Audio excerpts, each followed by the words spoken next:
نحمده ونصلي على رسوله الكريم فاعوذ بالله من الشیطان الرجیم بسم اللہ الرحمن الرحیم۔ سامعات السلام علیکم ورحمۃ اللہ وبرکاتہ۔ پچھلے درس میں ہم سن رہے تھے کہ اللہ کے رسول صلی اللہ علیہ وسلم جیسے ہی تبلیغ کرتے ہیں تو جو بھی ایمان لاتے ہیں مسلمان ان پر ظلم و ستم شروع ہو گیا تھا، جس میں ہم کہاں تک پہنچے تھے کہ آل یاسر تک۔ آل یاسر رضی اللہ عنہ کی فیملی، تو ان لوگوں پر کیسے ظلم ہو رہا تھا کہ حضرت یاسر رضی اللہ عنہ اس کو برداشت نہیں کر سکے اور ان کا انتقال ہو گیا، اور اس کے بعد بی بی سمیہ رضی اللہ عنہ کو شہید کیا گیا تھا۔ اور کس نے شہید کیا تھا؟ ابو جہل نے شہید کیا تھا سمیہ رضی اللہ عنہ کو، اور یہ اسلام کی پہلی شہیدہ تھیں۔ اس کے بعد دیکھیے بہنوں، جیسے آل یاسر میں سے ماں باپ دونوں کا بھی انتقال ہو گیا تھا، یاسر رضی اللہ عنہ کا اور سمیہ رضی اللہ عنہ کا۔ اب باقی رہے عمار جو ان کے بیٹے تھے۔ عمار رضی اللہ عنہ تو عذاب ان کی برداشت سے باہر ہو گیا تھا، ان پر تو اتنا عذاب ڈھایا گیا، اتنا ظلم کیا گیا کہ برداشت سے باہر ہو گیا تھا۔ مشرکین سخت گرمی کے دنوں میں انہیں کبھی لوہے کی ذرہ پہنا دیتے، کبھی سینے پر بھاری پتھر رکھ دیتے، کبھی پانی میں ڈبوتے، یہاں تک کہ ایک روز انہوں نے مجبوراً ان کے مطلب کی بات کہہ دی، لیکن دل ایمان سے بھرا ہوا تھا۔ اس پر اللہ تعالیٰ نے یہ آیت نازل فرمائی، کون سی؟ سورہ نحل کی آیت نمبر 106، جس کا ترجمہ ہے اعوذ باللہ من الشیطان الرجیم۔ جس شخص کو کفر پر مجبور کیا گیا اور اس کا دل ایمان کے ساتھ مطمئن تھا، لیکن اس کے سوا جس کسی نے اللہ کے ساتھ کفر کیا، یعنی کھلے دل کے ساتھ کفر قبول کر لیا، تو اس پر اللہ کا غضب ہے اور اس کے لیے زبردست عذاب ہے۔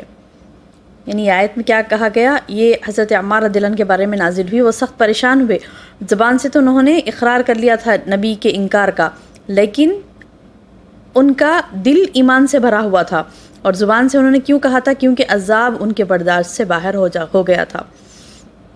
تو اللہ تعالیٰ نے ان کے یعنی سپورٹ میں، ان کی تائید میں یہ آیت نازل کی کہ جس کو کفر پر مجبور کیا گیا، من کفر باللہ من بعد ایمانہ، جس کو کفر پر زبردستی کی گئی، مجبور کیا گیا جبکہ وہ ایمان والا تھا، الا من اکرہ وقلبہ مطمئن، جبکہ اس کا قلب کیا تھا؟ مطمئن تھا، دل ایمان کے ساتھ مطمئن تھا، اس کو مجبور کیا گیا تو کوئی خبات نہیں۔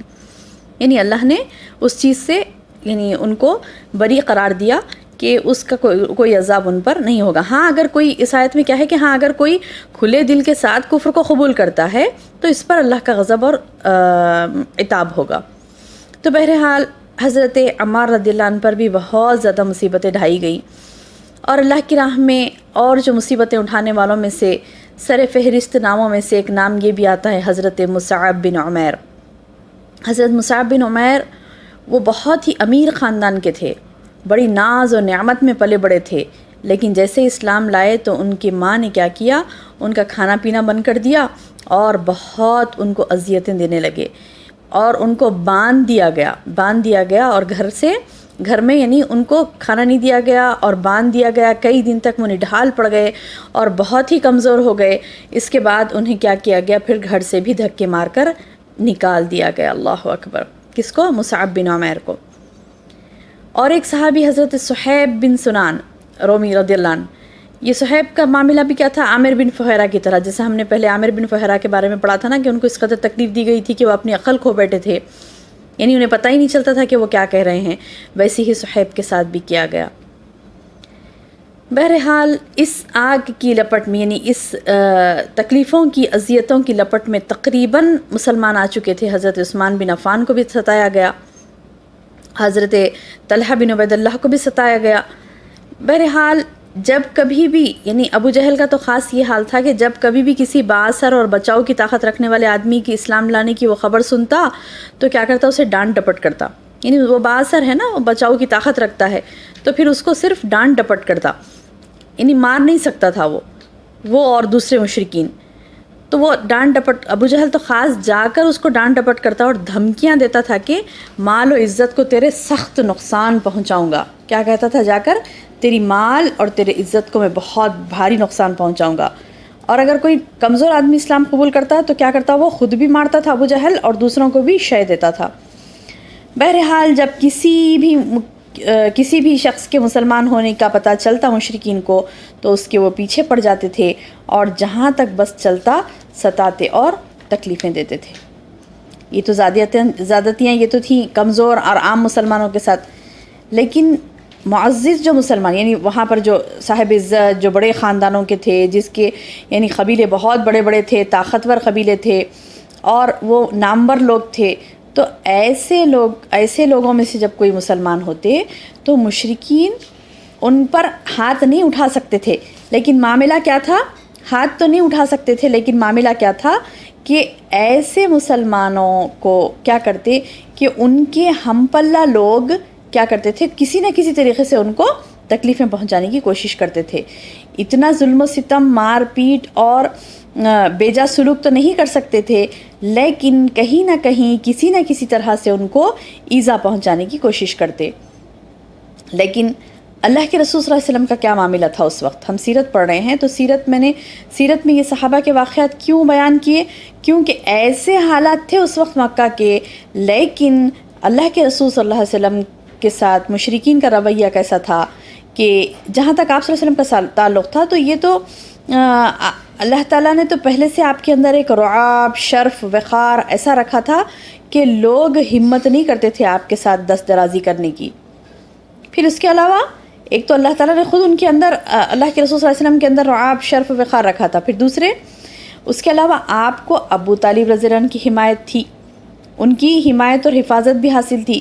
ابو طالب کون تھے؟ آپ کے چچا، اور وہ قریش کے ایک عظیم سردار تھے، بڑے سردار تھے قریش کے، جن کی بات مانی جاتی تھی، اہل قریش مانتے تھے ان کی بات، اہل عرب ان کی بات مانتے تھے، اور ان کی ذمہ داری اور ان کا مطلب احترام کیا جاتا۔ ان کی ذمہ داری کو توڑنے کی کوئی جرأت نہ رکھتا تھا۔ اور یہ یہ ابو طالب کا یہ معاملہ تھا کہ یہ بنو عبد مناف کے چوٹی کے انسان تھے، یعنی ہائی پوزیشن والے انسان تھے، اور قریش بلکہ سارا عرب اس خاندان کو عزت و احترام کی نظر سے دیکھتا تھا۔ چونکہ آپ کا تعلق اس خاندان سے تھا تو پھر مشرکین مجبور تھے کہ آپ کو کوئی نقصان نہیں پہنچا سکتے تھے۔ لیکن انہوں نے کیا کیا کہ انہوں نے سوچا کہ کچھ ہم پرامن اقدام کرتے ہیں، یعنی ایسا کوئی اقدام کرتے ہیں، ایسا کوئی کام کرتے ہیں کہ جس کی وجہ سے ہم ان کو روکنے کی بھی کوشش کریں گے، اور کیا کریں گے، ان کو یعنی ظلم و ستم نہیں تو پھر کم از کم روکیں گے، کسی بھی طرح روکیں گے۔ تو چنانچہ انہوں نے کیا کیا کہ ابو طالب سے بات چیت کرنے کا ارادہ کیا، کیونکہ ابو طالب کے زیر کفالت تھے نا اللہ کے رسول صلی اللہ علیہ وسلم، تو ابو طالب سے بات چیت کرنے کا انہوں نے ارادہ کیا، اور گئے ابو طالب کے پاس، اور کسی قدر سختی یا پھر چیلنج کے ساتھ گئے۔ کچھ سختی بھی تھی ان کے پاس اور کچھ چیلنج بھی تھے۔ بہرحال گفتگو ایسی ہوئی قریش اور ابو طالب کے درمیان کہ لوگ آئے، قریش کے لوگ ابو طالب کے پاس، اور آ کر ان سے کہا کہ اے ابو طالب، آپ کا بھتیجا ہمارے خداؤں کو برا بھلا کہتا ہے، ہمارے دین پر عیب لگاتا ہے، ہمیں بیوقوف ٹھہراتا ہے، اور ہمارے باپ داؤں کو گمراہ کہتا ہے، لہٰذا یا تو آپ اسے روکیں یا ہمارے اور اس کے بیچ سے ہٹ جائیں، کیونکہ آپ بھی تو ہماری طرح سے اس کے دین سے الگ ہیں، پھر آپ کیوں اس کا ساتھ دے رہے ہیں؟ آپ اس کے پاس سے ہٹ جائیں، اس کو چھوڑ دیں، ہم اس سے نمٹ لیں گے۔ تو اس کے جواب میں ابو طالب نے کیا کہا کہ نرمی سے بات کہی، اور انہیں خوش اسلوبی کے ساتھ یعنی اچھے مینرز کے ساتھ ان کو واپس کر دیا۔ اب وہ واپس تو چلے گئے، چونکہ ابو طالب بڑے تھے، ان کی بات سنی اور واپس تو چلے گئے، اور پھر رسول اللہ صلی اللہ علیہ وسلم اسی طرح اپنے دین پر کھلم کھلا یعنی تبلیغ وغیرہ کر رہے تھے۔ تو یہ چیز ان کو ہضم نہیں ہوئی قریش کو، وہ چلے تو گئے لیکن ان کے اندر ایک بے چینی تھی، یہ دیکھ کر کہ نبی صلی اللہ علیہ وسلم اپنے کام اور تبلیغ میں لگے ہوئے ہیں اور مزید اسلام کا یعنی پرچار ہو رہا ہے، لوگ مسلمان ہو رہے ہیں، تو ان کو صبر نہ ہوا، اور انہوں نے پھر سے بیٹھ کر میٹنگز کیے، اور پھر سے چیمو گوئیاں یعنی ڈسکشنز کیے، اور پھر یہ کہا کہ ہم دوبارہ ابو طالب کے پاس جاتے ہیں، اور پھر گئے اور جا کر پھر کہا ابو طالب سے کہ اے ابو طالب، آپ ہم میں عمر رسیدہ ہیں اور شرف و منزلت رکھتے ہیں، ہم نے آپ سے پہلے ہی کہا تھا کہ اپنے بھتیجے کو منع کریں، مگر آپ نے منع نہیں کیا، ہم بخدا یہ برداشت نہیں کر سکتے کہ ہمارے باپ داداؤں کو برا بھلا کہا جائے، ہمیں بیوقوف قرار دیا جائے اور ہمارے معبودوں پر عیب لگائے جائیں، لہٰذا آپ یا تو انہیں منع کریں یا پھر ہم آپ کی اور اس محمد کے دونوں کے مقابلے پر اتر آئیں گے اور اس وقت تک نہیں چھوڑیں گے جب تک کہ ایک فریق کا خاتمہ نہ ہو جائے، یعنی ماریں گے یا مر جائیں گے۔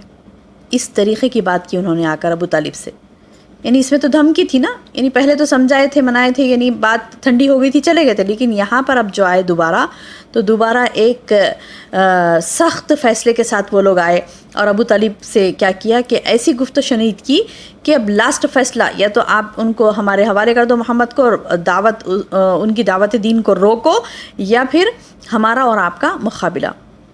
اب یہ کہہ کر وہ لوگ تو واپس چلے گئے۔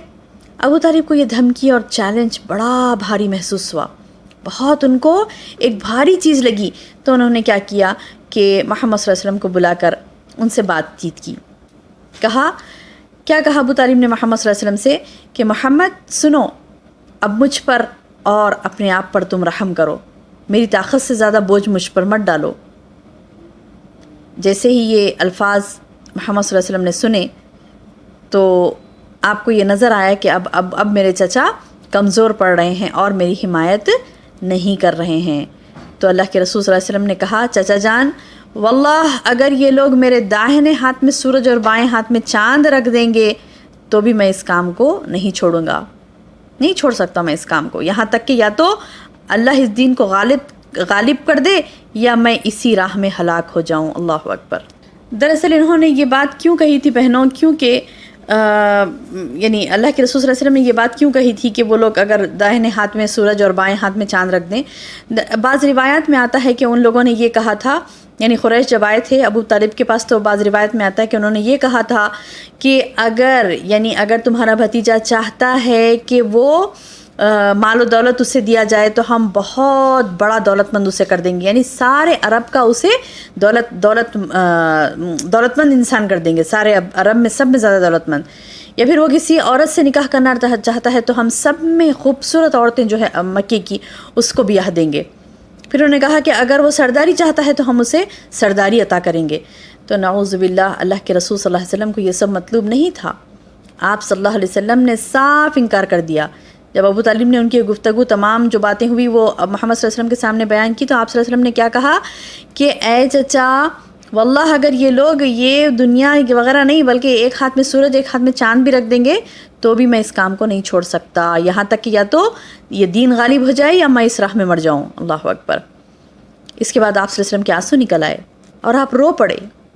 یہ دیکھ کر ابو طالب کی محبت اور قوت ارادی پلٹ آئی۔ انہوں نے کہا، بھتیجے جاؤ، جو کہنا ہے کہو، واللہ میں تمہیں کبھی کسی بھی وجہ سے نہیں چھوڑ سکتا۔ سبحان اللہ، یعنی اتنا ساتھ دیے تھے ابو طالب محمد صلی اللہ علیہ وسلم کا، کہا کہ جاؤ اور برابر اپنا دین کا کام کرتے جاؤ، میں برابر تمہاری تا حیات آخری سانس تک تمہاری مدد کروں گا۔ بہرحال اس طریقے کا معاملہ پیش آیا تھا۔ آج کا ٹاپک ہم یہیں پر اینڈ کرتے ہیں۔ اللہ تعالیٰ سے دعا ہے کہ اللہ تعالیٰ ہمیں سیرت کو سمجھنے کی اور اس پر عمل کرنے کی اور اسے یاد رکھنے کی توفیق عطا فرمائے۔ آمین یا رب۔ السلام علیکم ورحمۃ اللہ وبرکاتہ۔